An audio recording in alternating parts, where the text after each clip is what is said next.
Dans l'histoire intellectuelle de l'Occident, le Moyen-Âge reste une énigme. L'Europe, alors livrée aux barbares, tourne le dos à la pensée antique. Les traditions philosophiques et scientifiques grecques sont perdues. Puis, après une amnésie de 7 siècles, comme par miracle, ces traditions réapparaissent et irriguent à nouveau les grands débats intellectuels européens. Comment cette résurrection a-t-elle été possible ? Les trésors de la pensée antique n'ont-ils pas été entre-temps recueillis et développés ailleurs ? C'est pour élucider cette énigme que Baghdad El-Nadi et Adel Rifat nous proposent un voyage à travers le temps, de la Mecque à Bagdad, du Caire à Fès, de Cordoue à Samarcande.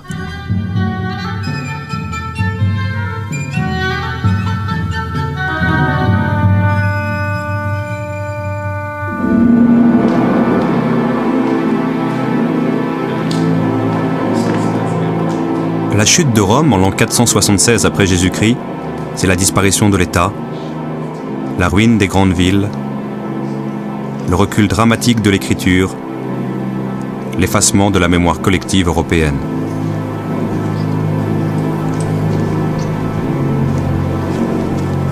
Tandis que s'éteignent les derniers feux de la romanité, l'Europe s'enfonce dans une longue période d'insécurité et de peur, sous le joug chaotique des tribus barbares qui viennent de détruire l'Empire.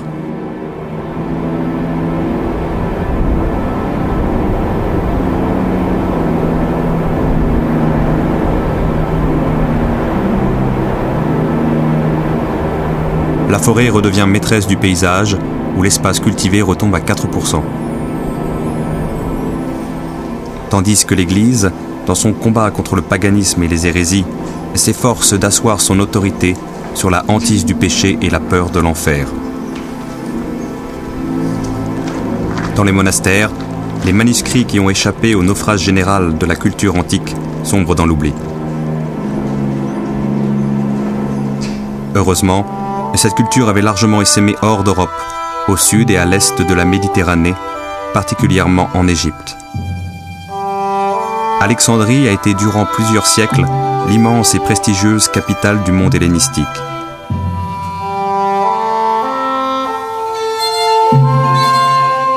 Son université, son académie, sa bibliothèque qui compta jusqu'à 700 000 volumes ont attiré les plus grands savants, Ptolémée, Archimède, Euclide, Hippocrate, Galien, jusqu'à Philon et l'école néoplatonicienne. Byzance, héritière naturelle de Rome, possédait elle-même un très riche fonds de manuscrits philosophiques et scientifiques grecs, mais le recouvrait d'une chape de silence.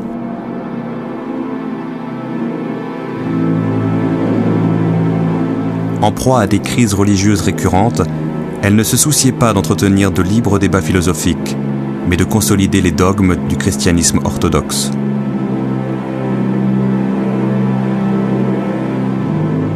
Au VIe siècle, par durcissement dogmatique, elle en vint même à fermer l'Académie d'Athènes, comme celle d'Alexandrie. La plupart des savants qui entendaient perpétuer les savoirs de ces écoles cherchèrent alors refuge auprès de l'ennemi juré de Byzance, la Perse sassanide. Les deux empires rivaux se livraient en effet depuis des siècles une guerre sans merci. Or, l'empire perse, dont la religion officielle était le zoroastrisme, abritait une population chrétienne nestorienne qui s'opposait aux dogmes orthodoxes de Byzance.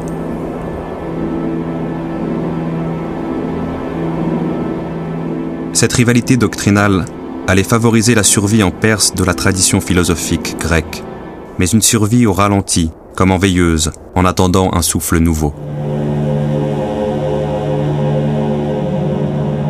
Ce souffle allait venir de là où personne ne l'attendait, de la lointaine Arabie.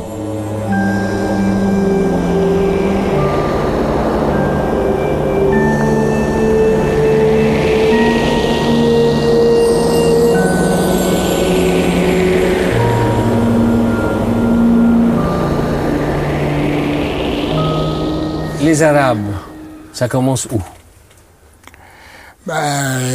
Personne ne sait, mais la plus ancienne attestation, c'est vers 850, je crois, avant Jésus-Christ. Une bataille Karkar en Syrie, où il y avait une coalition de différents petits royaumes de l'époque, parmi lesquels il y avait, je ne me rappelle plus, 500 ou 800 chameliers arabes. Et c'est là qu'on voit le mot arabe pour la première fois pour désigner un peuple du côté de la Syrie-Palestine par là. En somme, chaque tribu jouait le rôle d'une nation, d'un peuple maintenant. C'était une unité. Alors il y avait quelques institutions communes, comme il commence à y en avoir en Europe. La langue était commune pour la plupart, les 3/4 du pays. Ensuite, il y avait la littérature orale, la poésie surtout. Et il y avait ça, il y avait le calendrier. Il y avait une tribu qui était chargée d'établir un calendrier à peu près commun, puisque c'était l'année lunaire, ça variait beaucoup suivant les tribus et tout. Alors bon, il y en avait fait une règle fixe. Au moins, ça avait l'avantage de fixer la date des foires. Il y avait des tribus tout à fait nomades, puis il y avait des semi-nomades, et il y avait, comme dans toutes les sociétés nomades, il y avait des cités, des villes caravanières.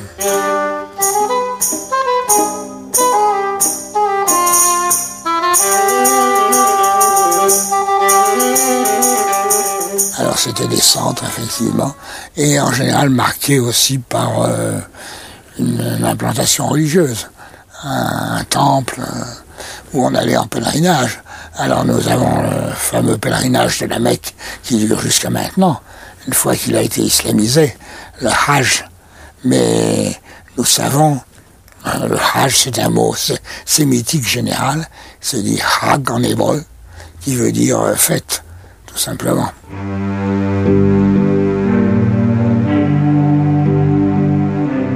Sauf dans le sud de l'Arabie, ces tribus parlent une langue que l'on reconnaît partout comme l'arabe, cousine de l'araméen et de l'hébreu. Mais cette langue, qui s'écrit très peu, comporte pratiquement autant de dialectes qu'il y a de tribus.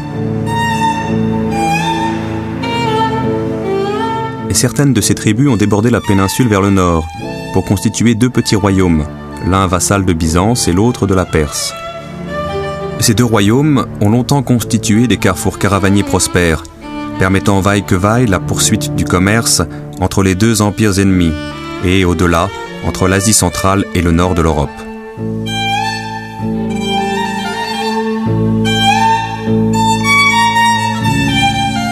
Mais dès le VIe siècle, l'effroyable guerre que se livraient les Byzantins et les Perses finit par provoquer la dislocation de leurs royaumes vassaux.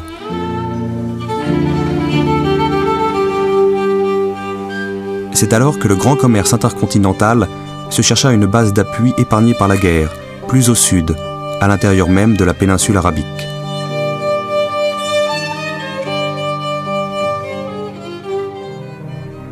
Ce fut la Mecque.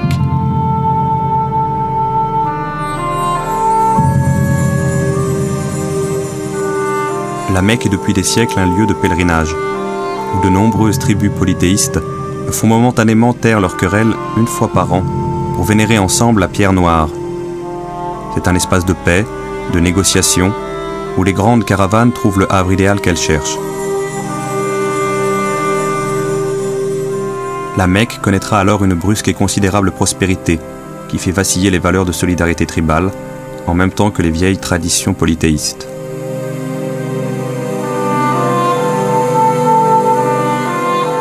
C'est sur ces entrefaites que Mohammed apparaît.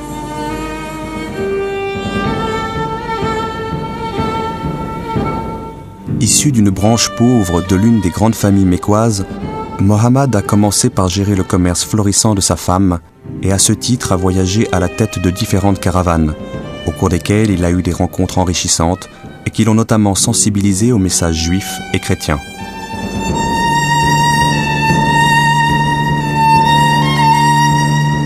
C'est un esprit supérieur que ses prédispositions mystiques conduisent à effectuer quand il le peut des retraites solitaires en plein désert.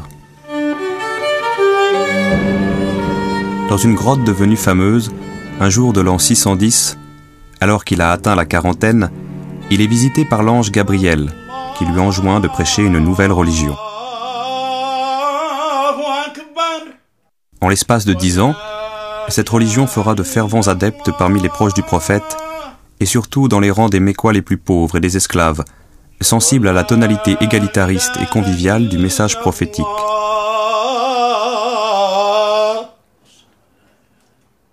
Les grands notables auxquels Mohammed reproche ouvertement leur rapacité et leur indifférence au sort des plus faibles vont réagir de plus en plus violemment en harcelant certains des adhérents à la nouvelle religion.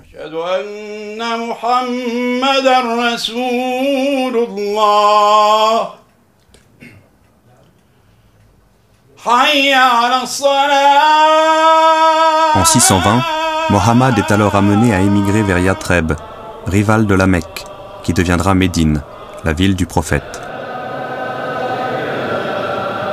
C'est là qu'il posera les fondements d'une cité conforme à la nouvelle religion.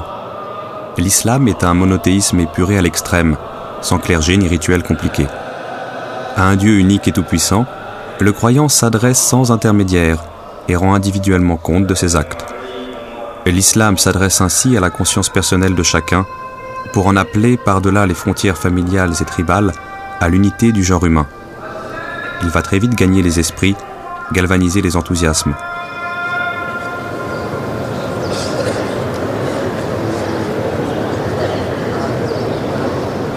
Mohammed se sent bientôt assez fort pour déclarer la guerre à la Mecque, établir contre elle des alliances tribales de plus en plus larges, séduire quelques-unes des personnalités mécoises les plus marquantes, et finalement conquérir la ville, sans même avoir à lui livrer d'ultimes batailles. Il mourra peu après. Bon, il y a la prophétie, il y a l'islam, et en quelques décennies, quelque chose se met en marche. Oui. Et comment penser cette chose, justement, cet élan assez exceptionnel? Eh bien, c'est assez difficile à trouver l'explication. Alors évidemment, il y a l'explication miraculeuse, celle de l'islam traditionnel. C'était Allah, qui est Dieu, qui a voulu cela.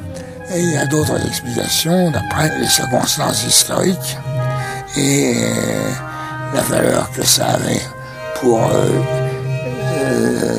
unifier un certain nombre de tribus autour d'un message commun, de valeurs communes, etc., d'un côté, et puis les personnalités jouent un grand rôle, le génie de celui qui avait lancé ça, c'est-à-dire le prophète Mohammed, Mahomet en français, et qui l'avait fait en plus avec des dons de poète, dans un langage qui avait beaucoup frappé.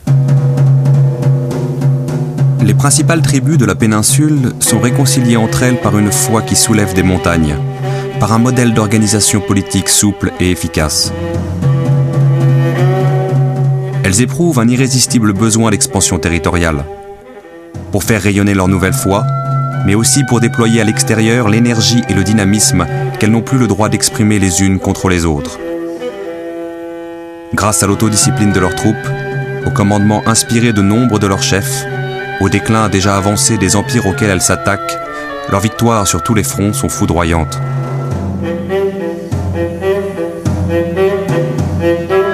En 636, 4 ans après la mort du prophète, les armées de l'islam remportent une victoire décisive sur les troupes de Byzance.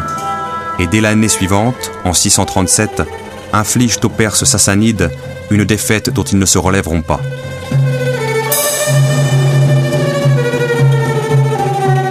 En 642, l'empire perse s'écroule, ouvrant la voie vers l'Inde. De son côté, Byzance perd la Syrie, la Palestine, l'Égypte, ouvrant la voie à l'Afrique du Nord. En 649, Chypre est occupée, puis Rhodes. Cet islam, Jacques Berck le salue comme un système qui, à une époque de lassitude du monde, voulut lui rendre sa jeunesse.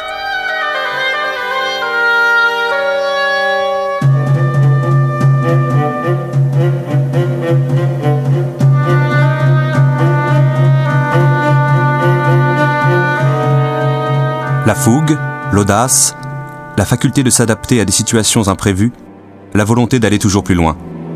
Telles sont les qualités qu'on retrouve alors chez les grands capitaines de l'islam, en même temps qu'une extraordinaire humilité. Car ils sont pénétrés du sentiment que leurs victoires répondent d'abord à une volonté divine de favoriser l'expansion de l'islam.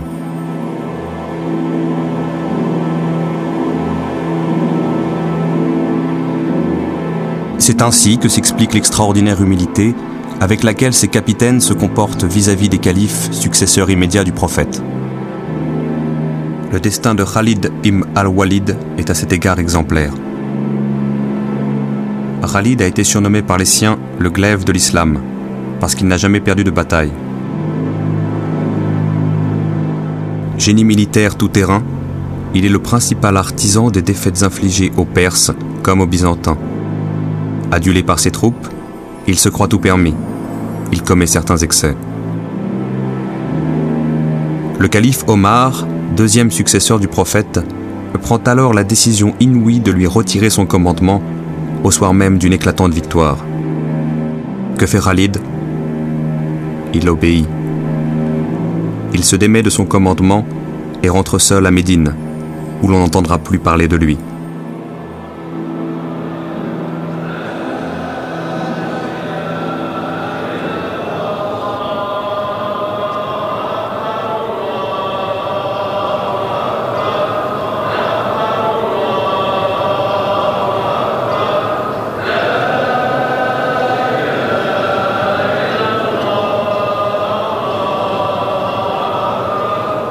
La force nouvelle que l'islam insuffle aux Arabes tient au contenu comme à la forme du message prophétique.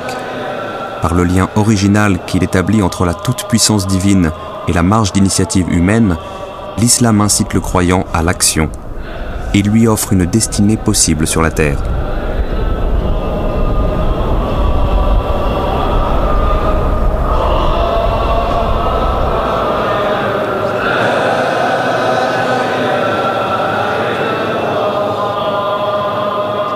Par ailleurs, le message prophétique est formulé dans une langue qui s'impose à tous par la puissance de son souffle, le jaillissement continu de son inspiration, la densité souveraine, envoûtante de son pouvoir d'expression.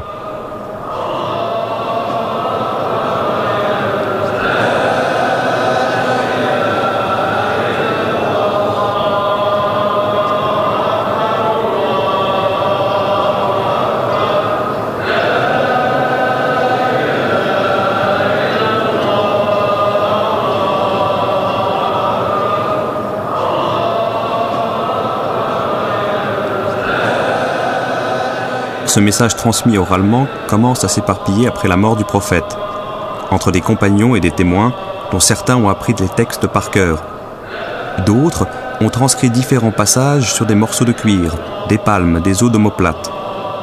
Diverses versions commencent à circuler, d'autant plus menaçantes pour l'unité du message que les règles de l'orthographe et de la grammaire arabe ne sont pas encore fixées. D'où l'importance cruciale de la décision prise par le calife Osman de coucher par écrit la version officielle unifiée de la révélation, le Coran. Mais lorsque la foi suscite la conquête, que la conquête ouvre la voie à l'Empire et que l'Empire conduit à la construction de l'État, se posent les problèmes de pouvoir, éclatent les dissensions et les rivalités.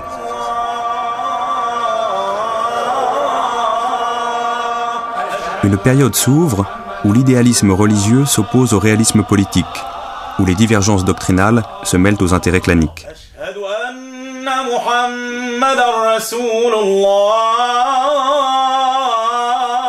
Un conflit armé opposera Ali, le dernier des 4 califes, qui furent les compagnons du prophète, à Moawiya, descendant d'une grande famille mécoise qui jadis avait combattu le prophète. Et c'est Moawiya qui l'emporte et s'empare du pouvoir. Il établira sa nouvelle capitale à Damas, fondant la dynastie des Omeyyades qui régnera durant près d'un siècle. Mais si les musulmans connaissent leurs premiers conflits internes, les rapports qu'ils entretiennent avec les autres communautés religieuses sont empreints d'une étonnante bienveillance.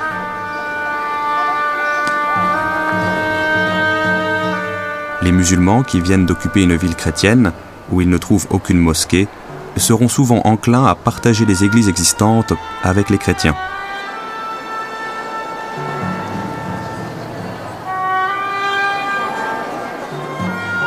Ces derniers assistent à une messe le dimanche, là même où les musulmans auront conduit la prière du vendredi.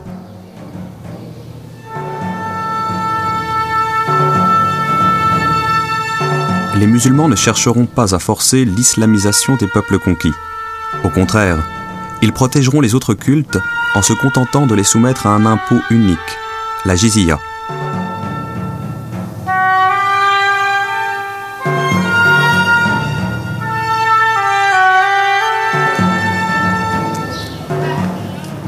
Chrétiens de diverses obédiences, juifs, zoroastriens, seront souvent intégrés à l'administration califale. Mais ils ne jouiront pas des droits et des privilèges réservés aux musulmans, à moins de se convertir à leur tour. Ce que les califes omeyyades, paradoxalement, n'encourageront pas.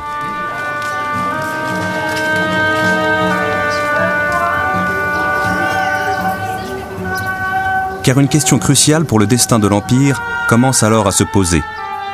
Un formidable pouvoir est échu en quelques décennies à l'aristocratie commerçante arabe et sur des dizaines de peuples, dépositaires de cultures et traditions millénaires, dont certaines sont beaucoup plus savantes et plus raffinées que celles des Arabes.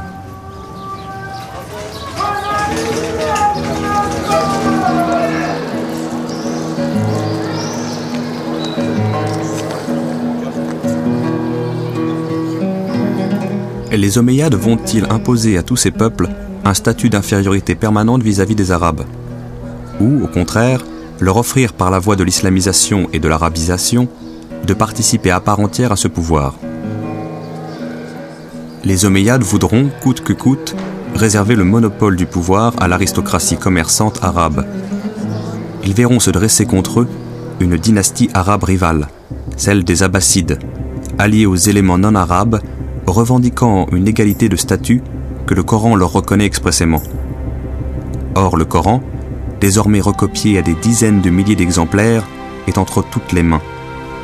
Et chaque musulman est tenu de le lire, de l'étudier, de l'interpréter selon sa raison. Les jours de la dynastie omeyyade sont dès lors comptés.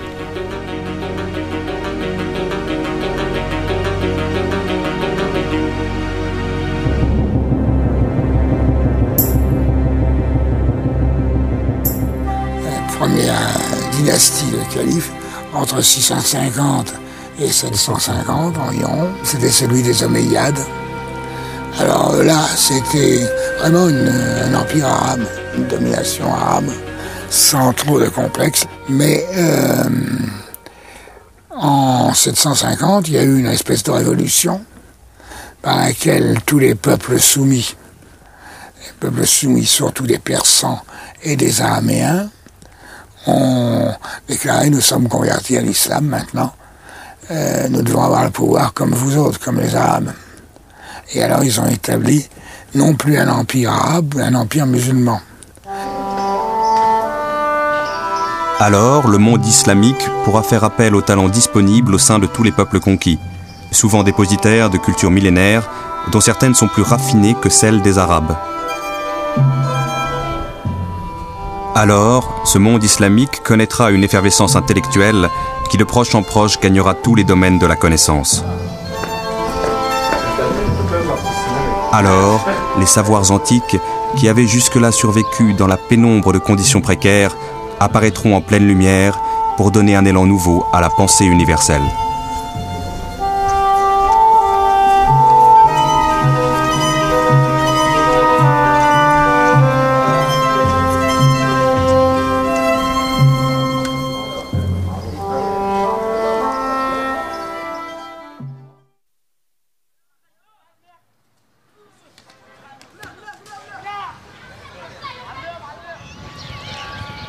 Dans la petite ville syrienne de Raqqa, le souvenir de l'âge d'or de l'islam est encore vivant.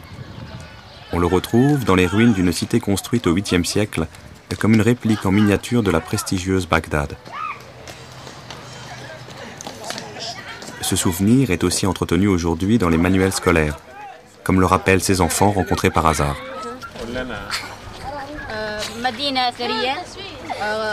قام ببنائها أبو جعفر المنصور وأكمل بنائها هارون الرشيد، وقد حاول هارون الرشيد في بناء هذه المدينة تقليد مدينة بغداد. نعم، كان هناك كثير من العلماء كالبتاني، وهو كان من مواليد الرقة وأبرز العلماء الفلكيين، وبرع حتى أن هناك منطقة في القمر تسمى على اسمه، تسمى بطيلموس العرب. لا تستاهل جائزة، أقدر جائزة يعني بس ابن رئيس النادي كلنا.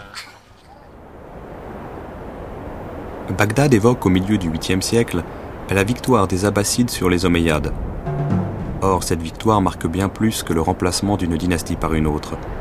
C'est une nouvelle conception du pouvoir qui s'impose en islam. Pour les Omeyyades, le pouvoir restait le monopole des Arabes. Pour les Abbassides, il doit être partagé entre Arabes et non-Arabes en vertu du principe d'égalité entre tous les musulmans. Les Abbassides vont alors pouvoir compter sur les talents qui se refusaient aux Omeyyades. Et ils vont élargir considérablement les horizons intellectuels de l'Empire. Mais d'abord, les premiers califes abbassides doivent marquer dans l'espace leur nouvelle domination. Ils veulent une capitale qui exprime leur parti pris multiethnique. C'est le deuxième calife Al-Mansour qui va s'en charger. Il va chercher pour cela un emplacement vierge, qui ne soit ni celui d'une ville arabe, ni celui d'une ville perse, et qui soit assez central pour surveiller toutes les régions de l'Empire. Il le trouve près d'une bourgade située entre le Tigre et l'Euphrate, au climat tempéré dans une plaine fertile, au carrefour de grandes routes caravanières. Ce sera Bagdad.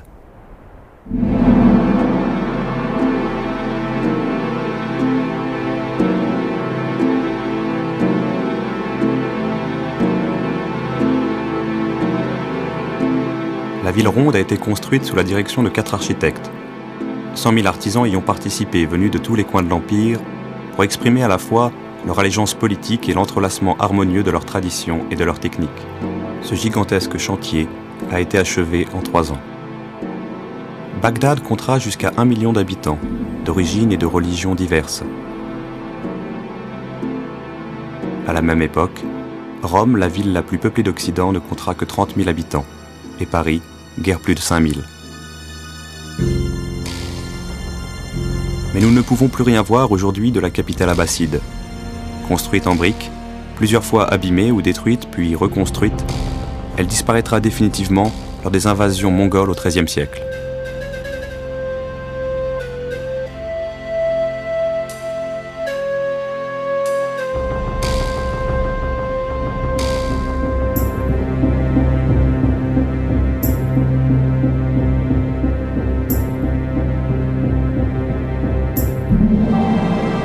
Bagdad brille de l'éclat des étoiles mortes. Nous pouvons la rêver. La rêver à travers les témoignages de ses contemporains, à travers les légendes et les mythes qu'elle a inspirés, et puis à travers la présence des cités de l'islam encore vivantes. Car ces cités furent bâties dans son sillage, conçues par rapport à elle.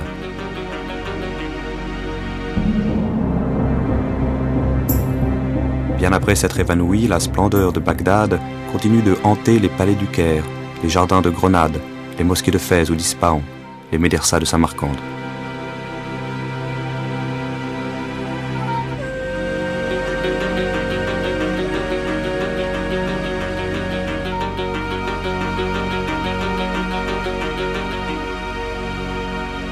Un contemporain s'émerveille. Bagdad, centre du monde, nombril de la terre. Elle n'est à nul autre comparable en dimension ou en grandeur, par la majesté de ses bâtiments, par l'abondance de ses eaux jaillissantes, par la pureté de son air. Habitée par une multitude de races venant de toutes les régions, des plus proches aux plus lointaines, chacun de ses habitants y possède sa boutique ou son commerce. C'est pourquoi la ville regorge de richesses. Elle reçoit toutes sortes de marchandises par terre et par mer avec la plus grande facilité, comme si tous les bienfaits de la terre affluaient naturellement vers elle.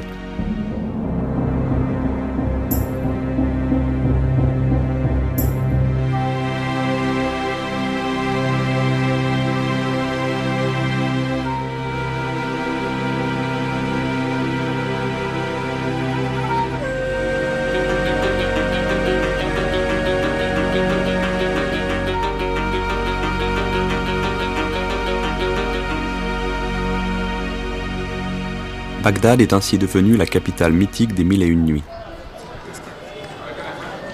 La voilà, cette grande et merveilleuse ville, où l'on vient de tous les endroits du monde. Vous y verrez une multitude de peuples.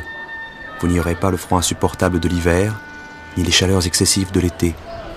Vous y jouirez toujours des fleurs du printemps, ainsi que des fruits délicieux de l'automne.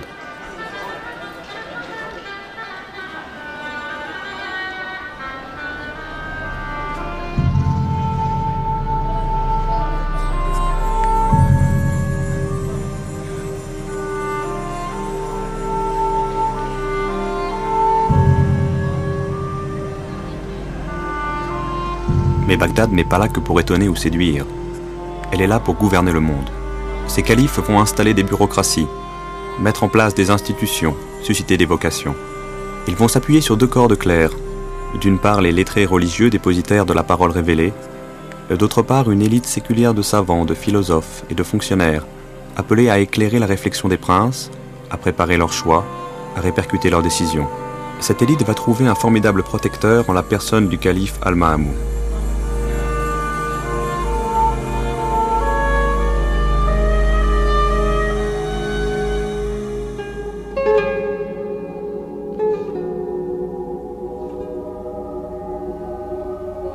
C'est Al-Ma'amoun qui a écrit la page la plus brillante de l'histoire intellectuelle de l'islam.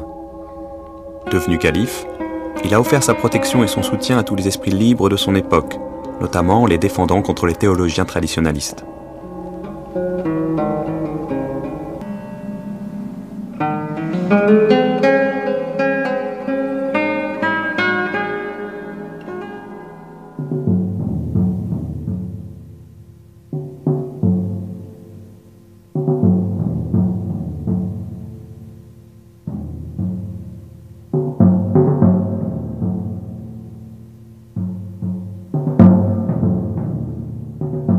Plus qu'aucun autre, Al-Ma'amoun a pris la mesure du défi posé au califat.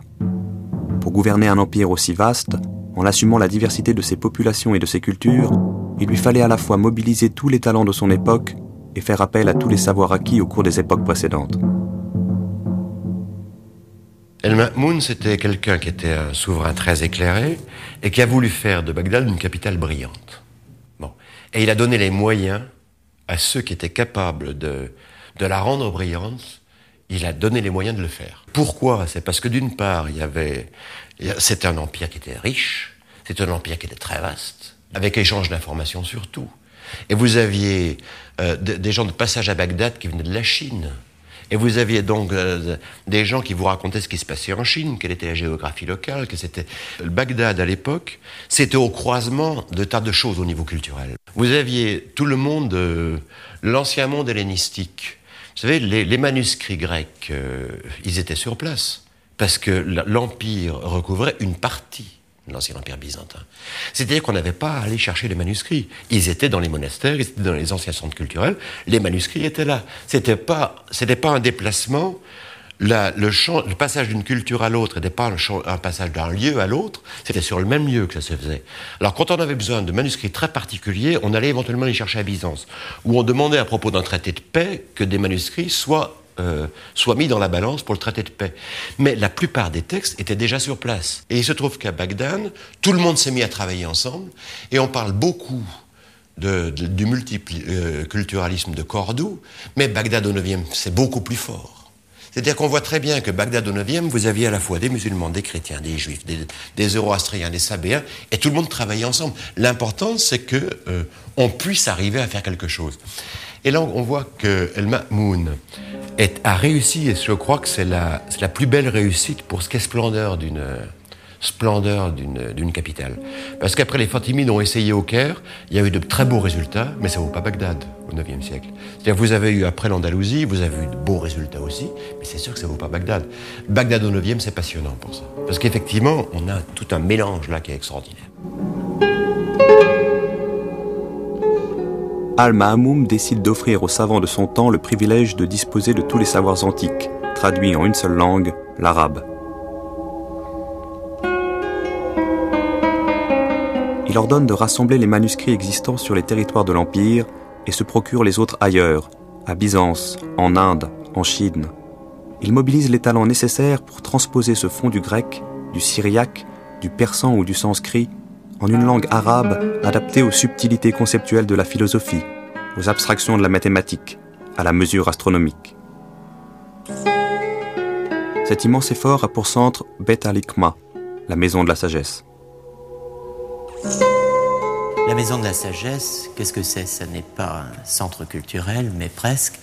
En un sens, c'est le premier grand, vrai et peut-être unique centre culturel de l'histoire de l'humanité.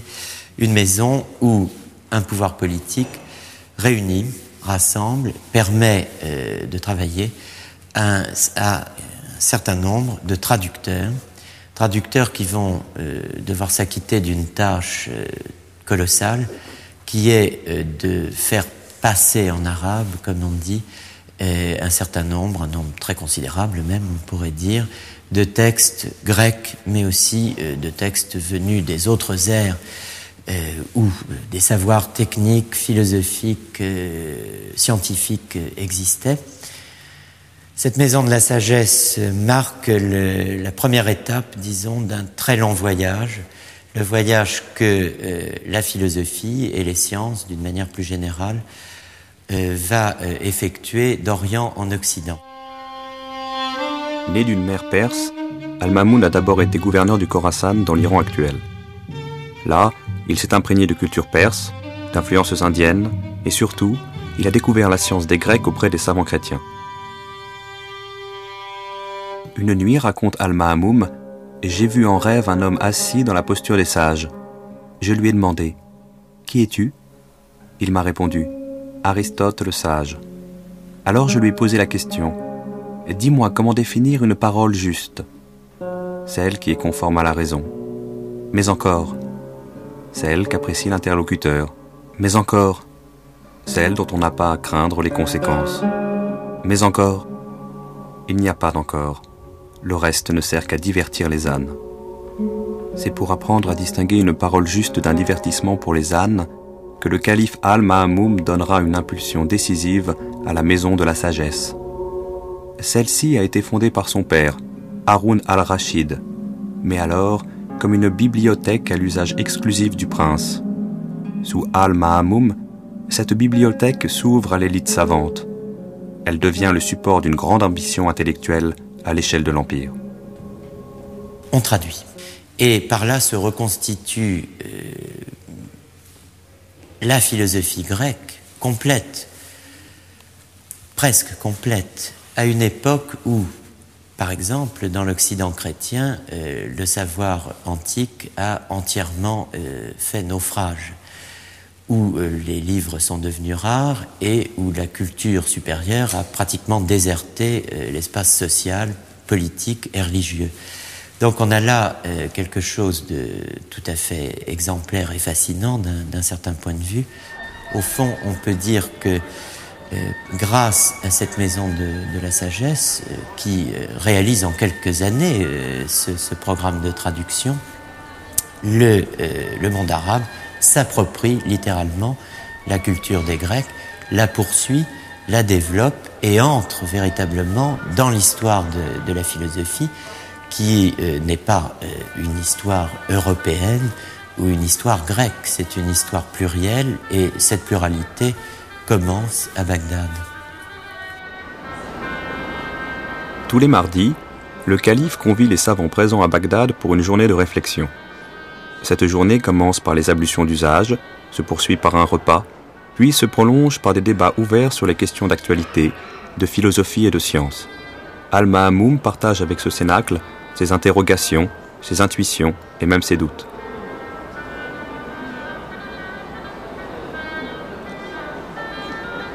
La maison de la sagesse de Bagdad devient un exemple à suivre. Elle essaime dans de nombreuses villes de l'islam, et cette fois non seulement chez les princes, mais aussi chez de grands notables, des hommes de culture, des médecins. De la bibliothèque royale, on passe à la bibliothèque publique, puis à la bibliothèque privée.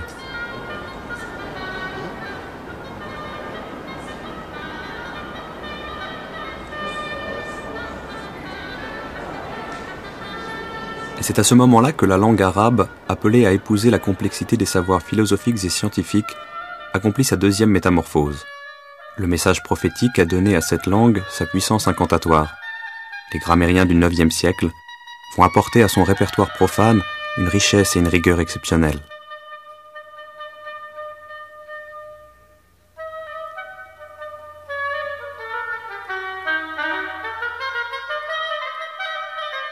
Les savants, d'où qu'ils viennent, doivent se mettre à apprendre cette langue pour participer au mouvement.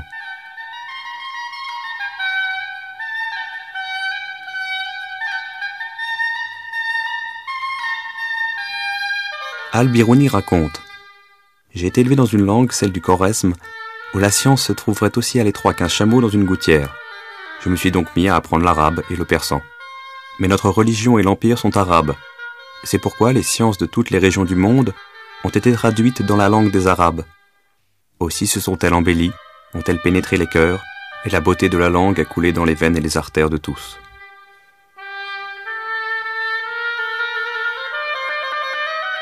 Il y a un engouement général pour la lecture, pour le savoir. Il est favorisé par l'introduction et la diffusion du papier, selon des techniques importées de Chine. Les copistes disposent alors d'un matériau léger, solide et beaucoup moins onéreux que le papyrus et le parchemin. Le commerce de manuscrits se développe. Les boutiques de libraires, ouvertes à tout public, se multiplient.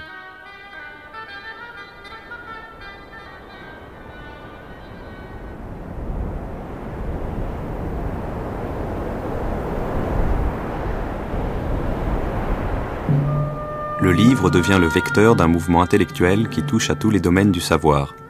C'est ainsi que l'inestimable gisement des manuscrits grecs, que l'Europe avait oublié et que Byzance se refusait à exploiter pour des raisons dogmatiques, peut réintégrer dans la langue des Arabes le flux vivant de la pensée universelle.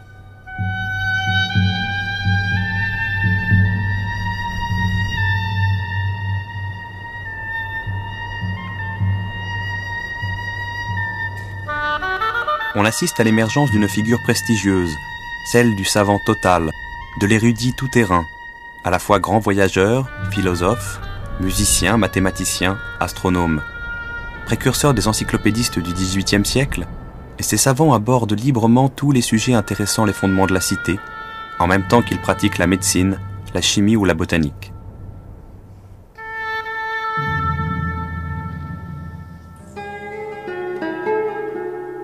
À leurs yeux, l'islam n'oppose pas la raison à la révélation. Au contraire, l'islam tient la raison pour un irremplaçable instrument de la pensée. Il lui assigne même pour mission d'éclairer la révélation.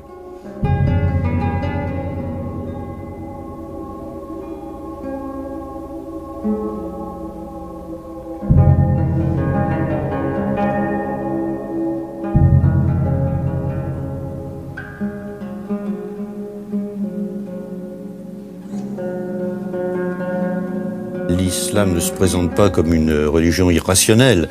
Il y a des aspects dans le Coran, c'est bien connu, qui prônent la réflexion. Et les sciences islamiques s'étaient déjà formées, étaient rompues à la discussion, etc. Donc ce n'était pas... il y avait toute une armature rationnelle. Mahmoud, il a voulu, je pense, si on prend le problème de ce point de vue-là, sa décision politico-culturelle a consisté à introduire un usage de la raison que les musulmans n'avaient pas inventé, qui avait été inventé par d'autres, mais qui pouvait avoir son intérêt. Et ce qui me confirme dans cette idée, c'est un passage d'ailleurs assez connu du philosophe Al-Kindi, qui a été d'ailleurs très bien en cours auprès de Mahmoud. Au début de son livre de la philosophie première, il donne son programme, et son programme philosophique, son programme de philosophe, c'est de rassembler tout ce que les philosophes ont trouvé dans les temps précédents, de faire passer cela en arabe, de le mettre à la portée de l'époque, et de cette façon-là, de compléter la philosophie. Et qu'est-ce que ça veut dire compléter la philosophie? On le voit par l'intention générale de son œuvre, c'est retrouver ce qui a été inspiré aux prophètes d'un seul coup, et que les hommes mettent des siècles à retrouver.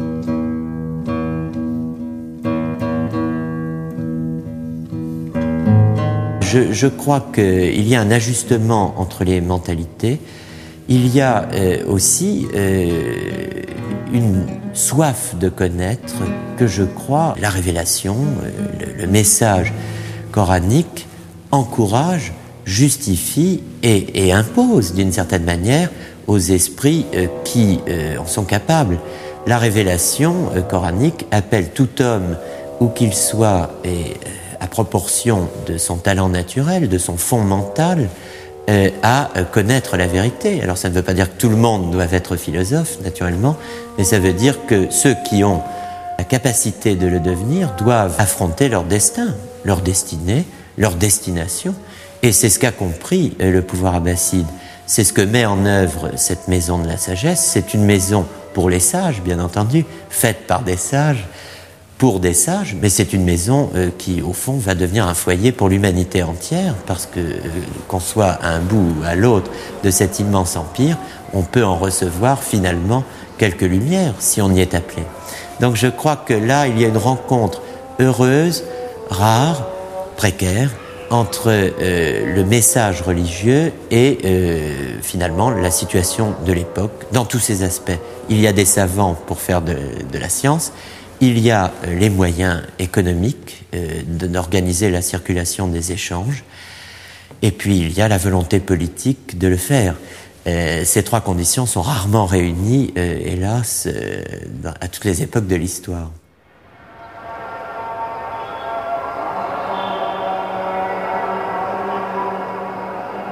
Recherche, débat, controverses passionnées suscitent un bouillonnement intellectuel qui exaspère les lettrés traditionalistes. Pour ces derniers, la liberté de conscience va trop loin. Elle risque de mettre en question l'omniscience divine.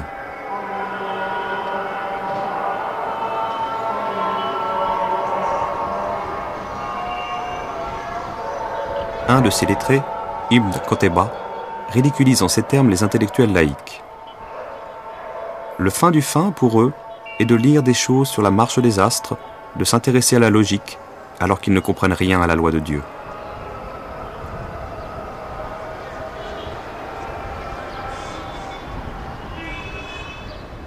Mais les savants pourront continuer de réfléchir, d'écrire et d'enseigner, durant 3 siècles, tant que les princes continueront de les protéger, partant du principe selon lequel les croyants doivent exercer leur propre jugement face à toutes les questions auxquelles les textes sacrés n'apportent pas de réponse explicite.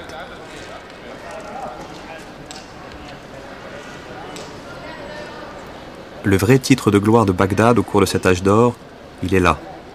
C'est d'avoir osé penser que l'homme pouvait accéder, par l'expérience et la raison, à des vérités qui, loin d'insulter à la parole de Dieu, permettaient au contraire de l'éclairer. Que les savoirs profanes, acquis ici-bas, convergeaient naturellement vers cette parole, comme vers leur clé de voûte, dans le ciel.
La poésie arabe nous montre que l'Andalousie est un pays imaginé par ses habitants.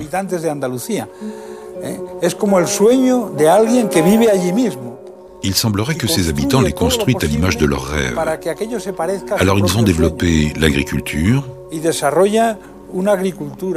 le jardinage, le monde urbain, la cuisine, une façon de comprendre le temps, la poésie, la relation avec les femmes, toute une série de valeurs qui, en fin de compte, représentent le rêve arabe. De nos jours, lorsqu'un arabe parle de l'Andalousie, il parle encore d'un rêve, d'une puissance, de son califat. Mais en réalité, il parle d'une grande œuvre, d'un immense décor dont le monde arabe avait besoin à cette époque pour se réaliser pleinement.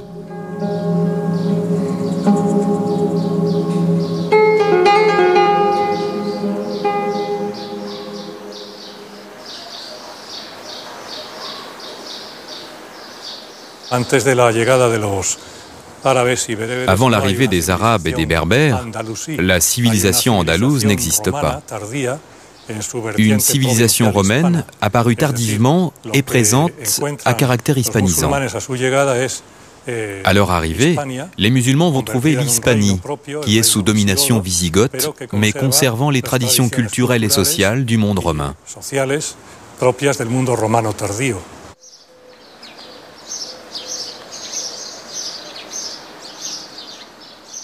C'est en 710 qu'un comte chrétien, Julien, se rend auprès du gouverneur musulman de l'Afrique du Nord, Moussa ibn Nusayr, pour faire miroiter à ses yeux toutes les richesses de l'Espagne. Il insiste sur la facilité avec laquelle Moussa pourrait les conquérir, du fait de l'irrémédiable décomposition politique du pays. Tenté mais hésitant devant les risques, le gouverneur consulta d'abord Damas, où le calife omeyyade finit par autoriser une simple expédition de reconnaissance, avec cette recommandation: gardez-vous bien d'exposer les musulmans au danger d'une mer démontée. Les Arabes ne possédant pas d'embarcation, c'est le comte Julien qui dut fournir les 4 bateaux sur lesquels furent transportés les 300 fantassins et 100 cavaliers qui firent la première expédition. Simple razzia, mais concluante puisqu'elle sera suivie en 711 d'une deuxième expédition beaucoup plus conséquente, sous la direction de Tariq, qui allait donner son nom au détroit Djibal Tariq, devenu Gibraltar.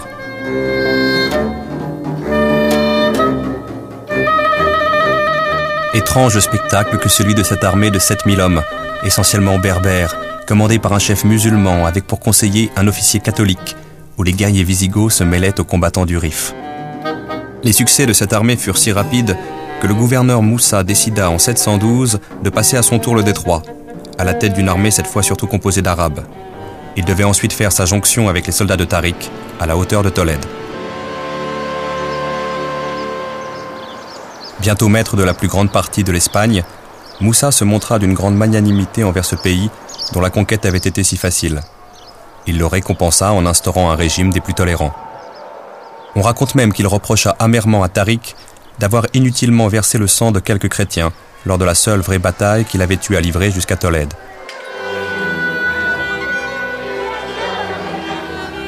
L'unification et la consolidation ultérieure du pouvoir musulman allaient être beaucoup plus laborieuses. Bien plus que les princes wisigoths, ce qui pendant longtemps menacera ce pouvoir, ce sont les rivalités internes qui le déchirent. Entre Arabes et Berbères, mais aussi entre différentes tribus arabes, ces rivalités se transforment souvent en combats fratricides. Sans compter, à partir de l'an 750, l'opposition entre les fidèles de la dynastie déchue des Omeyyades de Damas et les partisans du nouveau pouvoir abbasside à Bagdad.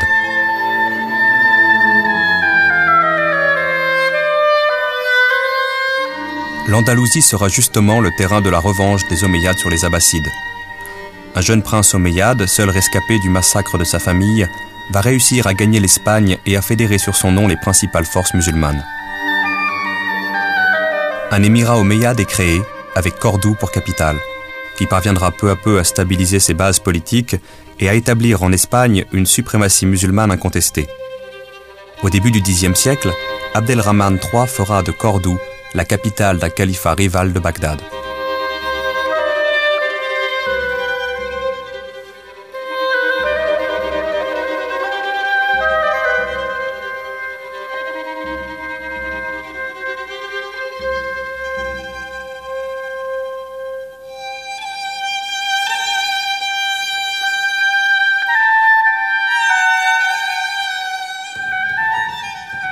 Les richesses accumulées à Cordoue au Xe siècle sont colossales. À titre d'exemple, ce cadeau qu'un noble qui vient d'être nommé vizir envoie au calife pour le remercier. 500 000 pièces d'or frappées, 400 livres d'or brut, 200 sacs de lingots d'argent, 30 pièces de soie brodée, 10 pelisses dont 7 en peau de renard blanc du Jourdain 100 pots de zibeline, 6 tentes d'apparat, 48 manteaux tissés de soie et de fil d'or, 100 armures de parade, 1 millier de boucliers, 100 000 flèches, 100 chevaux, 60 esclaves dont 40 hommes et 20 femmes. De cette période faste date l'essor d'une civilisation musulmane proprement andalouse, à laquelle contribuent aussi bien des musulmans que des chrétiens et des juifs. Lorsque l'on visite Tolède, on découvre une ville où cohabitent 3 cultures différentes. La culture musulmane tient une place prépondérante dans l'histoire de la ville. Lors de la conquête, les musulmans sont entrés par là. Beaucoup d'églises de Tolède ont alors été transformées en mosquées et en oratoires, les mosquées étant des lieux pour prier. Là, vous voyez le motif des colonnes. Observez ces arcs en fer à cheval. Ils sont typiques de l'art wisigoth. Mais par la suite, ils sont devenus l'emblème, le symbole de l'architecture de Cordoue.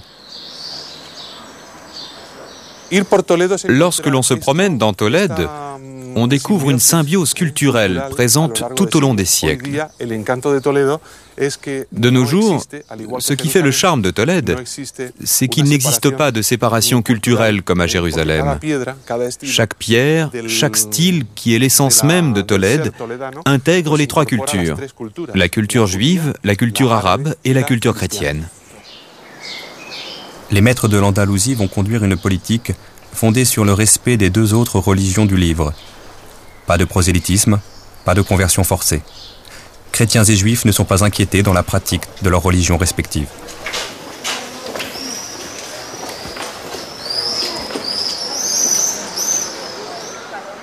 Même lorsque l'on assiste à des conversions massives de chrétiens, désireux de bénéficier du statut fiscal préférentiel accordé aux musulmans, les communautés restées chrétiennes continuent de prospérer à l'abri des persécutions.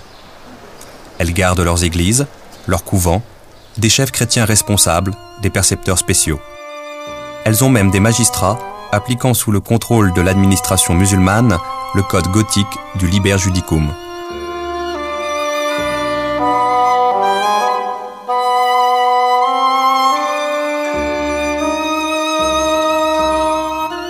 Il n'est pas rare, malgré les protestations des docteurs de la foi islamique, que musulmans et chrétiens célèbrent ensemble des fêtes telles que Noël et le jour de l'an, ou qu'une même église serve pour la prière musulmane du vendredi et pour la messe chrétienne du dimanche.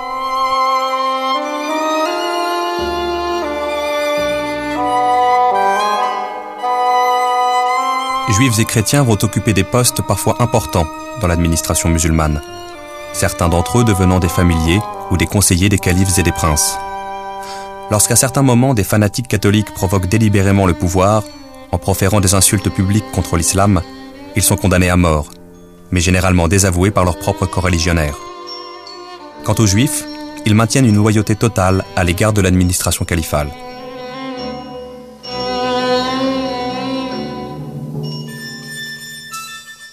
Les communautés juives connaissent en fait un âge d'or.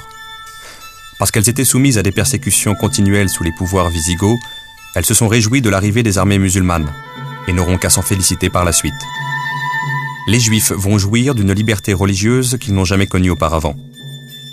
Ils vont recevoir une partie des biens confisqués aux nobles qui ont fui devant les armées musulmanes. Et surtout, fait unique dans l'histoire des Juifs, ils vont être associés à la défense des villes où ils sont concentrés. Leurs hommes sont mobilisés dans les garnisons militaires mises en place par le pouvoir islamique. Et les chroniques sont formelles, ils participèrent aux côtés des musulmans à de nombreux combats. Les musulmans arrivent en Espagne, où il y a déjà des juifs depuis très très longtemps, depuis de nombreux siècles, en disant « Nous sommes les porteurs de la langue qui a transmis la dernière révélation. » Vous savez que la dernière révélation, celle du Coran, a été transmise au prophète, à Mohammed, par l'archange Gabriel, en langue arabe. Le juif répond « Oui, mais nous sommes porteurs de la langue de la première révélation. » Et c'est de là que tout part, et même le Coran le reconnaît. Il s'établit une émulation, une guerre au sens noble du terme, c'est-à-dire qu'entre les deux langues, entre les deux cultures, entre les deux pensées, il y a émulation. Et c'est le moment certainement le plus riche de l'histoire de l'Espagne.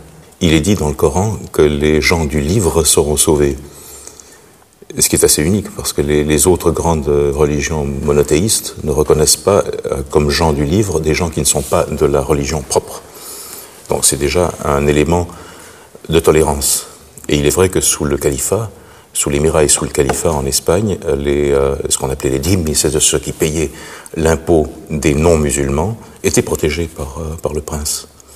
Donc c'est un élément, si vous voulez, de tolérance. Al-Andalus est à son apogée lorsque le califat brille de tous ses feux, c'est-à-dire lorsque Tolède est sous l'influence islamique.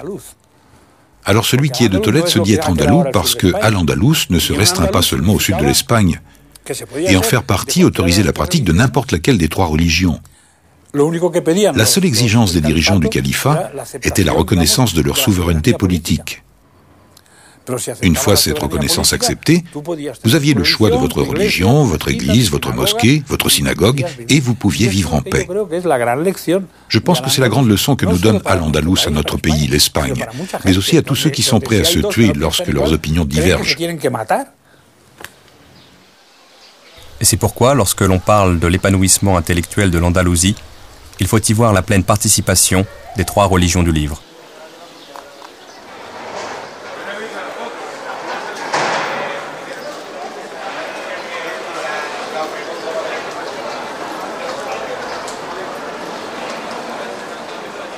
En dépit de la rivalité politique qui l'oppose à Bagdad, Abdelrahman II envoie un grand savant en Mésopotamie pour rechercher, acheter ou recopier des ouvrages scientifiques traduits du grec et du persan. Il pensionne richement astronomes et médecins. Ayant un droit de préemption sur toutes les marchandises importées, il lui arrive d'accorder audience à des marchands récemment arrivés d'Arabie ou de Byzance pour se voir offrir leurs livres les plus précieux. Les marchandises les plus prisées et les plus chèrement payées en Andalousie, ce sont alors les livres rares.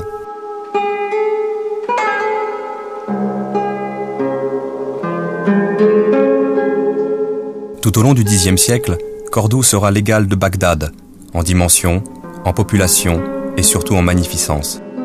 Un effort systématique est entrepris pour constituer une bibliothèque contenant tous les ouvrages capitaux, anciens et récents connus à l'époque. Un réseau de dépisteurs, de collecteurs, de copistes, étendu à l'ensemble du monde islamique, achemine vers Cordoue une fabuleuse collection d'ouvrages, égale en importance à celle des califes abbassides. On cite le chiffre de 400 000 volumes. À Cordoue même, une armée de scribes, de relieurs, d'enlumineurs veillait à l'entretien de ces trésors.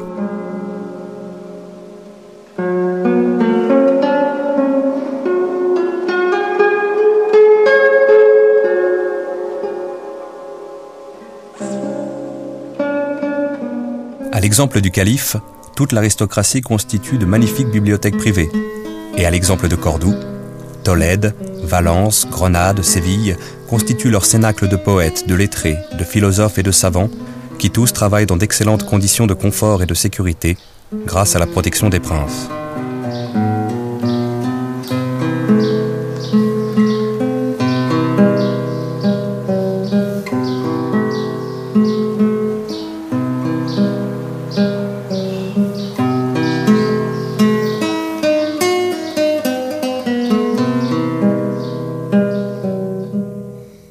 La langue arabe devient dès le IXe siècle la langue de culture de toutes les communautés, jusqu'au cœur de l'aristocratie catholique.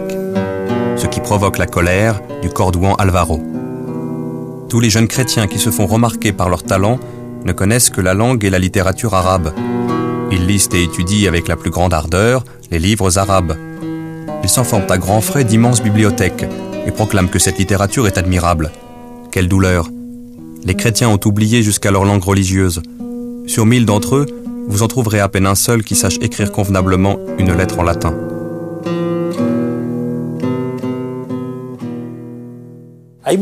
Dans beaucoup de poèmes, il est écrit que celui qui a vécu en Andalousie ne pourra jamais aller en enfer, car il a déjà vécu au paradis. Ils avaient l'impression de vivre dans un endroit merveilleux. C'est un sentiment qui perdure encore de nos jours chez les Andalous. L'Andalou croit encore de nos jours que Séville et l'Andalousie sont ce qu'il y a de mieux au monde. Il croit que celui qui ne boit pas de vin à Séville n'en boira jamais ailleurs, et que les plus belles femmes du monde sont à Séville. Tout ceci est peut-être lié, même si ces idées de nos jours ont un peu tendance à s'estomper, du fait que les Andalous de l'époque pensaient qu'ils vivaient dans le plus bel endroit du monde. En Andalousie, l'enseignement primaire est si largement répandu que la plus grande partie de la population sait lire et écrire, contrairement aux royaumes chrétiens du nord de l'Europe. Certains artisans vont jusqu'à refuser d'engager des apprentis analphabètes, même si la lecture et l'écriture sont inutiles dans leur métier. Si l'arabe est la langue de culture de tous, de nombreux musulmans se doivent quand même, pour parler au peuple des villes comme aux métayers des campagnes, d'apprendre la langue romane. À travers cet enchevêtrement linguistique vécu, la langue espagnole en formation va puiser dans l'arabe tout ce qui lui manque pour exprimer des notions nouvelles. Alférez, lieutenant, vient de l'arabe alfares. Atalaya, vigie, vient de ataliya. Albanil, maçon, vient de albana. Zalmedina, maire, vient de sahib al-Madina. La population hispanique se convertit peu à peu à l'islam. Elle accepte l'arabe comme langue religieuse et politique. Cependant, le bilinguisme a toujours existé entre l'arabe d'un côté et la langue romane de l'autre. Une lente conversion va s'opérer sur 300 ans, du 8e au 10e siècle. Il faut savoir qu'à l'époque du califat, jusqu'au Xe siècle, 25 ou 30% de la population était encore chrétienne. Il s'agit des mozarabes. Leur langue était déjà arabisée, ainsi qu'un grand nombre de leurs coutumes.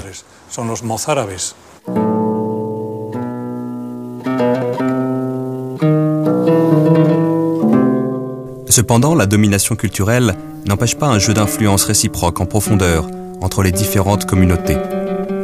Ainsi, phénomène unique en société musulmane, les femmes commencent à sortir sans voile, à briller dans les milieux cultivés, à se distinguer dans certains cénacles par leur talent de poétesse et de lettrée. Quelque chose d'essentiel bouge dans le statut figé de la femme, qui d'ailleurs soulèvera l'indignation de nombreux docteurs de la loi islamique.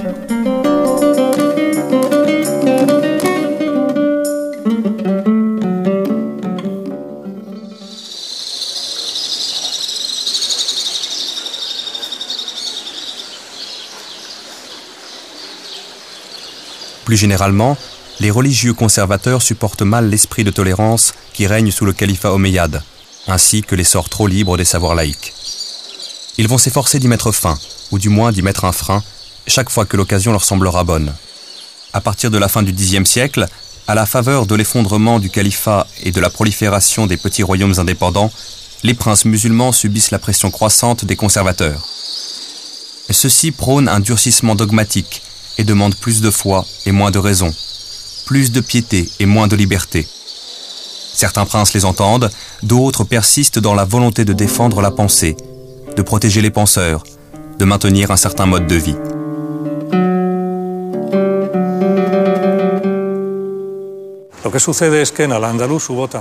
À l'époque d'Al-Andalus, tout au long du IXe siècle, beaucoup de luttes internes se succédèrent. Les rebelles musulmans furent souvent soutenus par les rois chrétiens. Cette tendance à trouver un soutien militaire ou politique chez les adversaires s'est maintenue tout au long du XIe siècle, durant l'époque des rois de Taïfas. Même durant le XIIe siècle, il y eut beaucoup de mercenaires chrétiens venus du Nord. Le Cid est l'exemple typique de caudillo et de guerrier chrétien, qui sert à la fois les autorités musulmanes, en tant que mercenaires, et ses idéaux politiques et religieux, en tant que chrétiens. L'armée du Cid, sa troupe, était constituée de mercenaires. Très souvent, ils étaient payés par les musulmans pour combattre le comte de Barcelone. Bien sûr, le Cid ne combattait pas son propre roi, Alphonse VI de Léon. Le nom Cid, Sidi, signifie le Seigneur. Bien que la situation générale soit hostile, des alliances militaires et politiques vont se former.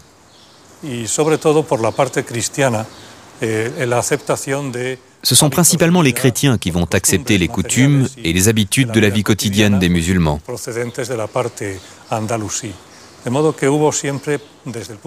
Les chrétiens du Nord sont partagés entre deux sentiments.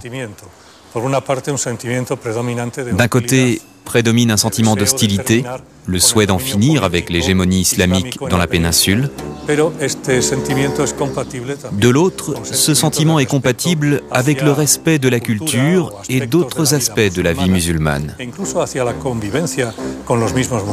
La cohabitation avec les musulmans est tolérée. Après la reconquête, ils pourront le plus souvent rester dans le pays.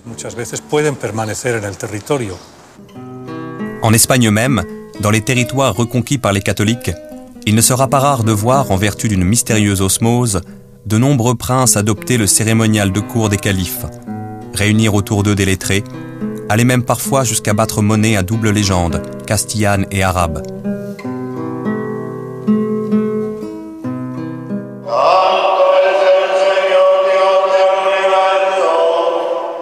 Ce qui nous frappe encore dans le formidable corps à corps de l'islam et de la chrétienté, dont l'Espagne aura été le siège durant 8 siècles, c'est ce miracle de deux mondes qui se sont affrontés sans se fermer l'un à l'autre.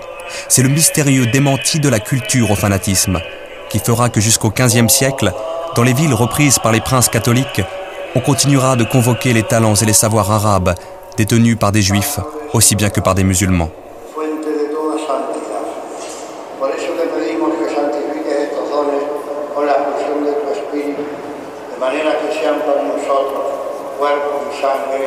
D'où le sentiment de tragique amputation que ressentira l'Espagne à la fin du XVe siècle, lorsque le vainqueur catholique décidera que l'Espagnol ne peut plus être que chrétien. Notre nostalgie en Espagne est d'un ordre plus moral et plus éthique. C'est-à-dire, les plus nostalgiques parmi nous sont des gens qui se rendent compte à quel point nous avons été tronqués de deux parties essentielles de notre culture. C'est-à-dire, est espagnol un juif, un musulman et un chrétien. Or, nous ne sommes restés que des chrétiens. Où sont, ou pour paraphraser Villon, mais où sont nos juifs et nos musulmans d'antan? Et là, il y a une terrible nostalgie.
En mathématiques et en astronomie, les Arabes ne sont pas partis de rien. Ils sont partis de là où étaient arrivés les savants grecs. Le premier point de départ et le plus important, c'est la Grande Grèce. La Grande Grèce, c'est toute la région qui était hellénisée depuis au moins le 3e ou le 4e siècle avant notre ère. Et donc, il y avait toutes les sources scientifiques laissées par les savants hellénistiques qui ont cultivé aussi bien les mathématiques que l'astronomie, que la médecine, que la philosophie, que le reste. Le deuxième point de départ, c'était du côté perse. Là aussi, il y avait des sources en astronomie, un petit peu en mathématiques, et un peu plus tard, des sources sanskrites.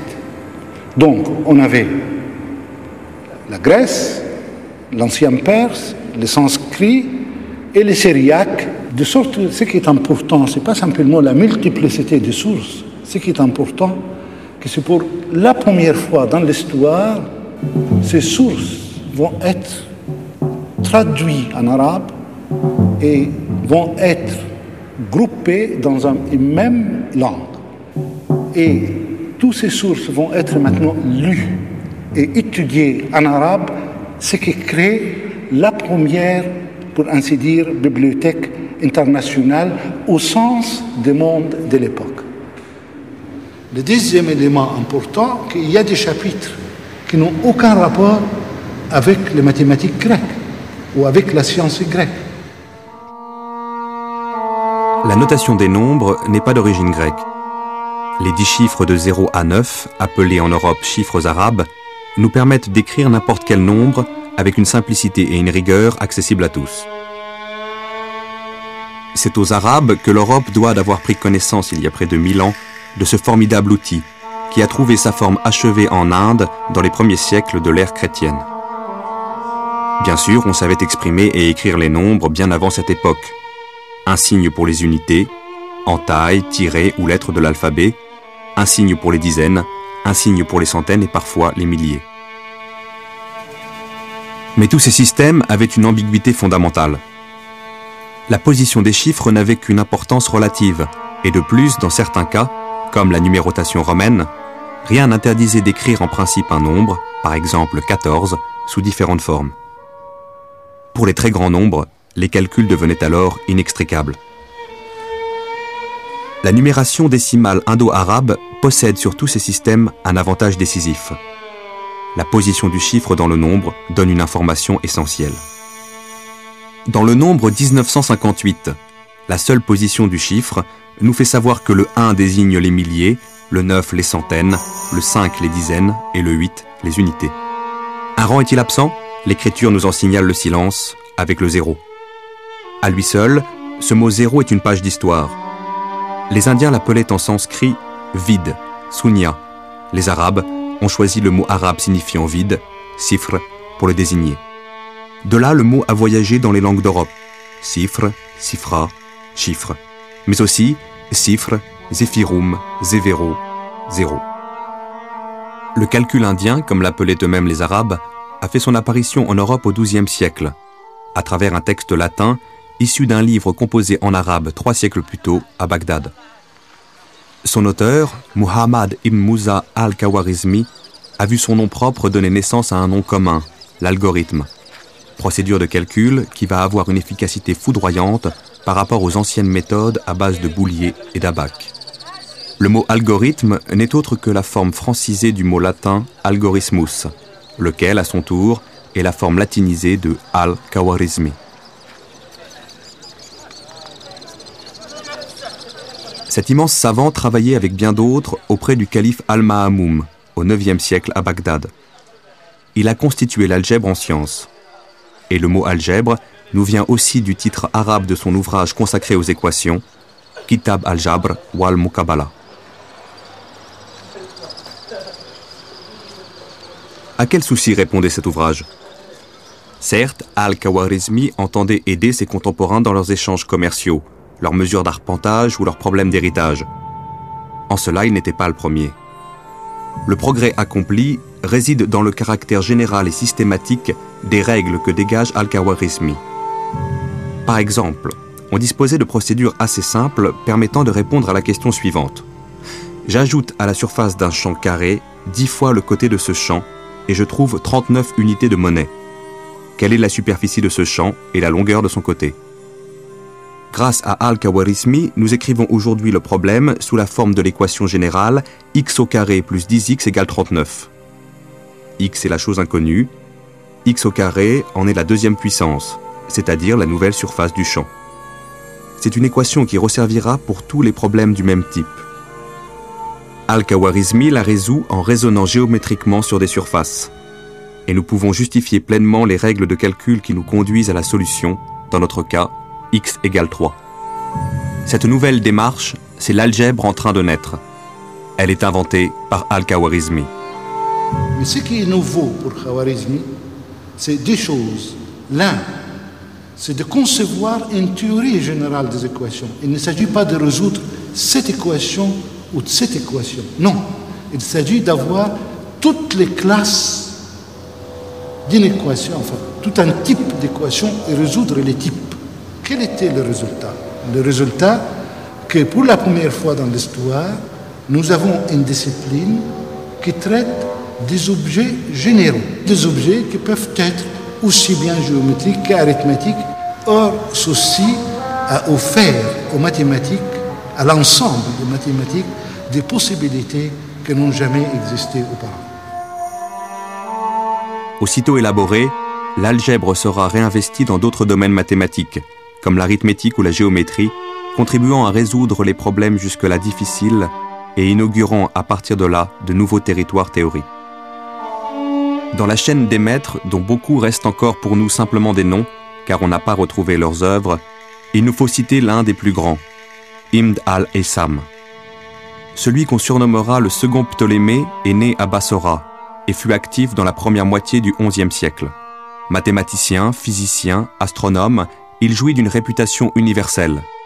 Sous son nom latinisé, Al-Hazen, il sera célèbre chez les savants médiévaux, grâce aux versions latines de ses œuvres, en particulier son monumental ouvrage d'optique. Si Al-Khwarizmi est un début, Ibn al-Haytham est d'une certaine manière un achèvement dans l'ensemble des choses. Ibn al-Haytham, chaque fois qu'il touchait quelque chose, il accomplissait une révolution. Je prends l'exemple de l'optique. C'est le premier qui refuse la tradition hellénistique de l'optique comme une théorie de la lumière, de la propagation et de la diffusion de la lumière, et une théorie de la vision. Ces deux branches étaient confondues dans l'optique grecque. Donc lui, il sépare. L'acte de séparation concret est simple. C'est que la lumière ne sort plus de l'œil pour éclairer les objets. Non, la lumière vient de l'extérieur, n'est-ce pas, dans l'œil. Or, cette séparation a été accomplie grâce à des choses. La première, qui est désormais en optique, quelle qu'elle soit la branche, il faut que ça soit géométrisé. Deuxièmement, en optique, il y a une preuve, l'expérimentation est une preuve nécessaire qu'il faut accomplir quand on travaille en optique. Étudier les miroirs ardents, c'est les concevoir et les fabriquer afin de faire converger les rayons du soleil en un point donné. Selon une légende tenace, Archimède aurait élaboré un tel dispositif qui fut utilisé lors de la bataille de Syracuse pour incendier la flotte ennemie.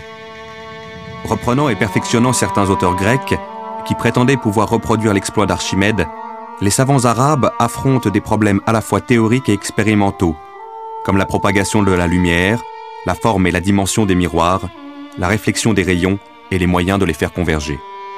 Ibn al-Haytham fait franchir des étapes décisives à toute l'optique en général. Il faudra attendre Kepler, 6 siècles plus tard, pour retrouver des avancées comparables.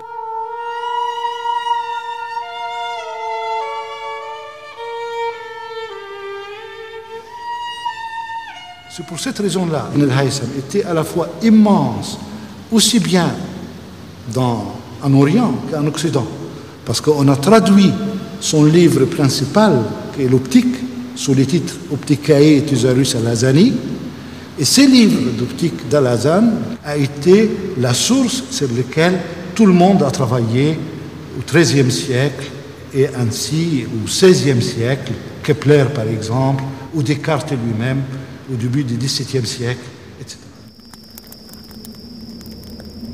La mathématique arabe est indissociable de l'astronomie. Al-Haytham n'est pas seulement mathématicien et physicien, il est aussi astronome. Il va contribuer à critiquer le modèle de Ptolémée sous lequel s'est bâtie toute l'astronomie de cette époque. Avant Ptolémée et bien avant l'arrivée des Arabes, la majorité des civilisations observant le ciel, les Babyloniens, l'Égypte pharaonique, voient la Terre comme le centre du monde. On l'imaginait plate, avec une voûte céleste tournant autour de celle-ci. Depuis le VIe siècle avant notre ère, les Grecs savent que la Terre est ronde. Ptolémée arrive au IIe siècle. Bon, Ptolémée, IIe siècle, c'est le plus grand astronome, le couronnement de l'astronomie hellénistique. Disons qu'après Ptolémée, il y a eu des commentateurs de Ptolémée, mais il n'y a eu aucune recherche en langue grecque. Donc on a Ptolémée qui est à la fin d'une époque, qui a fait la synthèse de tout ce qu'il y avait avant lui, qui a créé ses propres modèles et qui a donc fait quelque chose au milieu du IIe siècle, qui est resté le manuel type d'histoire de l'astronomie. C'est un manuel qui commence par la Terre, ensuite qui donne toutes les observations sur l'horizon, et il prend le Soleil, la Lune, et les astres fixes et tous les autres astres ensuite. Et cet ordre-là sera gardé pour toute la suite. Le modèle de Ptolémée, c'est quoi? La Terre est ronde et immobile au centre de l'univers. Autour d'elle pivote la toile du ciel avec des étoiles fixes les unes par rapport aux autres, à l'exception de certains objets célestes qui évoluent sur cette toile de fond selon des trajectoires pouvant paraître aberrantes. Nous savons aujourd'hui que la Lune, Mercure, Vénus, le Soleil, Mars, Jupiter et Saturne, que les anciens appelaient les 7 planètes, composent en fait avec la Terre un système mobile dont le centre est le Soleil, et non la Terre. Leurs trajectoires ne suivent donc pas exactement la rotation de la voûte céleste, telle que la voyaient les Grecs. Les Arabes vont reprendre l'héritage de Ptolémée qui avait commencé à expliquer ces trajectoires aberrantes en élaborant un premier modèle géométrique. Des cercles emboîtés tournent autour de la Terre, auxquels on adjoint des cercles dont le centre n'est pas celui de la Terre, les excentriques, ainsi que des petits cercles dont le centre lui-même est mobile, les épicycles. À partir de Ptolémée autour de 150, vous avez eu des commentateurs de Ptolémée, mais plus personne n'a fait, on n'a que quelques observations isolées entre le 2e et le 9e siècle. On a donc une pratique de l'astronomie qui avait complètement disparu. Alors lorsque les textes sont traduits au 9e siècle, début 9e, ils ont donc des textes, mais il n'y a plus de pratique. Il faut donc retrouver comment se fait une pratique. L'Almagès est traduit en 825-826. Dès 827, il y a 2 observatoires créés, un à Bagdad, un à Damas, et celui de Damas est avec un plan d'observation continue sur un an du Soleil et de la Lune. En astronomie hellénistique, il n'y a pas d'observation continue. Et lorsqu'on prend les observations de Ptolémée, ce sont toutes des observations qui sont ponctuelles. Là, on a des observations continues, et lorsqu'on dit que les observations continues datent de la fin 16e avec Tycho Brahe, je regrette, ça date du 827 à Damas. Les Arabes s'aperçoivent que le modèle de Ptolémée n'explique pas tout. Il va falloir rajouter et rajouter des cercles qui rendent ce modèle incroyablement complexe, sans pour autant tout expliquer.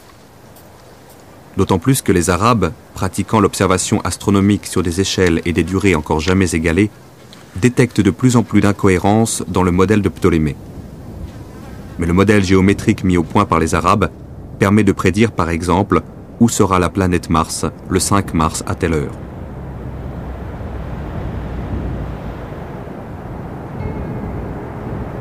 Ils ont recours aux instruments mêmes décrits par Ptolémée: armilles, cadrans, règles, gnomon, dioptre, sphère armillaire.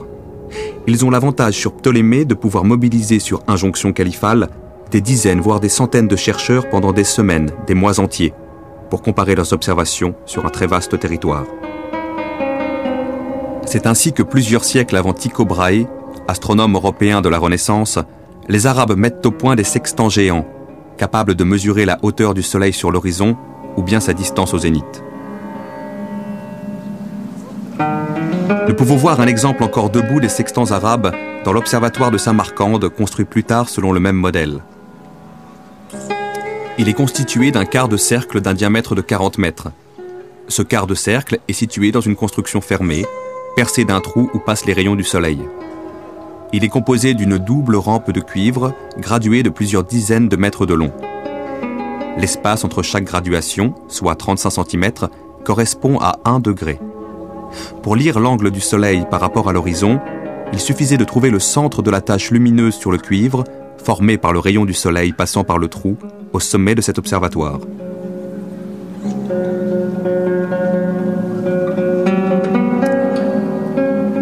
La science des astres commande des questions d'ordre religieux aussi bien que pratique. L'heure des prières, la direction locale de la Mecque, l'apparition du croissant lunaire indiquant le début du mois de jeûne de Ramadan, mais aussi l'orientation en mer, le calcul de la position d'un lieu. On voit apparaître en Égypte au XIIIe siècle de nouvelles fonctions telles que celle du muwaqit, astronome chargé de réglementer les heures des prières, ainsi que celle du Mikati, chargé au sens large de la mesure du temps, sans lien direct avec une institution religieuse. Mais l'astronomie continue de se poser aussi des problèmes purement théoriques. La question pratique posée est immédiatement dépassée et qu'on a des études théoriques immédiatement qui n'ont plus aucune application pratique, qui sont simplement par un jeu de recherche. Et par exemple, Thabit N'Korah, il prend toutes les orientations possibles de plans. Et il se demande comment arriver à calculer les lignes d'heure sur ces plans, et il fait une étude exhaustive là-dessus. Ça n'a aucun intérêt du point de vue pratique. Quelqu'un qui lui a dit, écoute, moi ce que je veux savoir, c'est où sera l'heure de la prière. Mais il dit, oh, bah, écoute, tu te débrouilles. C'est-à-dire qu'en gros, on a un traité de gnomonique, qui est un traité qui n'a plus aucun intérêt pratique, qui n'a plus que l'intérêt de la recherche. La recherche théorique progresse donc en même temps que s'accroît la durée et l'échelle des observations.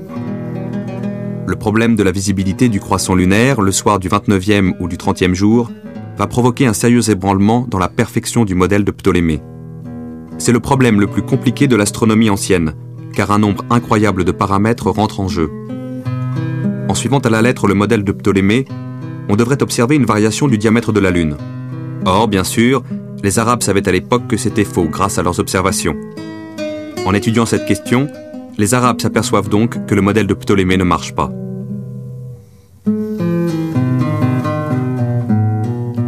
Un savant exceptionnel illustre le plus brillamment cette époque de synthèse entre les savoirs grecs et les nouveaux matériaux expérimentaux et théoriques des Arabes, Al-Biruni, qui a vécu au XIe siècle. Maîtrisant le persan, l'arabe et le sanskrit, il est l'auteur de 180 ouvrages, dont 35 en astronomie pure. Dans son Kanum al-Mazoudi, il réunit dans le cadre théorique fixé par Ptolémée toutes les données grecques, persanes, indiennes et arabes connues qu'il ordonne, mathématise et reformule. Mais alors, dans un autre coin, ça c'était le Caire, autour du première moitié du XIe siècle, vous avez Ibn Haytham, qui est mort après 1040 à peu près. Hein, bon. Mais alors, ce qu'il y a, c'est qu'Ibn Haytham, lui, n'était pas un observateur. Mais c'était quelqu'un qui avait un mathématicien exceptionnel, un physicien exceptionnel, et qui prend simplement les travaux d'astronomie qui ont été faits jusque-là, et il fait un petit traité qui s'appelle les doutes sur Ptolémée. Et il reprend Ptolémée en fonction de tous les travaux antérieurs, sur les 2 siècles précédents, en langue arabe.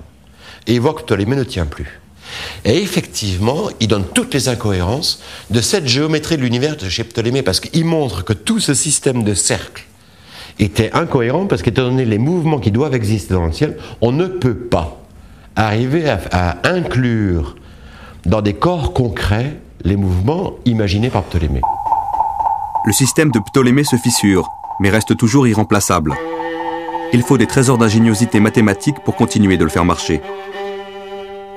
Au XIIe siècle, plusieurs savants, dont Averroès en Espagne musulmane, mettent l'accent sur les contradictions du système ptoléméen pour en proposer une formulation nouvelle. C'est vers le milieu XIIIe qu'il y a un observatoire qui est créé dans la Marara, disons que c'est le nord-ouest de l'Iran actuel. Et c'est un observatoire qui a été créé explicitement pour arriver à trouver des modèles géométriques qui étaient autres. Alors, ce qu'il y a, c'est que c'est Nasir ad-Din al-Tusi, qui lui est mort en 1274, c'était le maître d'œuvre de l'observatoire. Alors, il fait un premier traité qu'il appellera Mémoire d'astronomie, et qui est un peu dans le même genre. Mais là où il a quelque chose de capital, c'est qu'il propose déjà un premier modèle qui n'est plus ptoléméen. Al-Tusi reprend une critique du système ptoléméen déjà formulée par Ibn al-Haytham. On observe dans le ciel des mouvements de va-et-vient que décrivent certains astres, et qu'il est impossible d'expliquer par de simples mouvements circulaires, si complexes que soit le modèle. Il prend un grand cercle, un cercle de rayon R sur 2, moitié, il fait rouler le premier sans glissement, à l'intérieur du premier, et chaque point du petit cercle qui roule a comme lieu géométrique un diamètre du grand cercle. Et il le démontre. Si bien que ça lui permet d'intégrer dans les modèles de Ptolémée un système de 2 sphères qui roulent l'une dans l'autre et qui donnent un mouvement alternatif. Et on en arrive à Ibn Shater, qui est la fin 14e, et il prend des systèmes d'épicycles multiples. Et tout peut être calculé en termes de mouvements circulaires uniformes. Donc on peut faire une maquette de l'univers. Et d'une certaine façon, Ibn Shater, en 1372, réalise bien mieux que Ptolémée lui-même le programme que Ptolémée avait donné au IIe siècle. D'une certaine façon, c'est la perfection du géocentrisme avec la physique ancienne, où la Terre est au centre du monde et tout tourne de façon parfaitement uniforme autour d'elle, avec des compositions de cercles où tous les mouvements sont centrés sur la Terre. Et ce qui est très intéressant dans le cas, c'est que si vous voulez, toute la géométrie de l'univers telle qu'elle a été faite par Nasir ad-Din, Qutb ad-Din et Ibn Shater, est la géométrie de l'univers qui a été reprise par Copernic en 1543. La révolution de Copernic porte une date, 1543. Le Soleil devient alors le centre du modèle géométrique de l'univers. Copernic, lui change l'origine et met le Soleil au centre de l'univers plutôt que la Terre. Mais il garde le mouvement circulaire uniforme, comme les anciens. Il garde le monde organisé en sphères, avec tout le mouvement circulaire uniforme qui reste indispensable. Mais il change l'origine. C'est la seule chose qui change par rapport à l'astronomie ancienne. Et il n'a pas changé la physique, si bien son univers n'est pas assez cohérent. Mais surtout, ce qui est très intéressant, c'est que toute sa géométrie de l'univers est exactement celle de l'école de Maragha. Et lorsqu'on prend tous ces modèles géométriques, tous ces modèles géométriques sont ceux d'Ibn Shater, où il a changé l'origine, évidemment. Mais le changement d'origine accepté, tous les modèles sont ceux d'Ibn Shater. Grâce à des mathématiques nouvelles dépassant l'héritage grec, les Arabes ont innové en portant Ptolémée jusqu'au plus haut point de contradiction avec lui-même.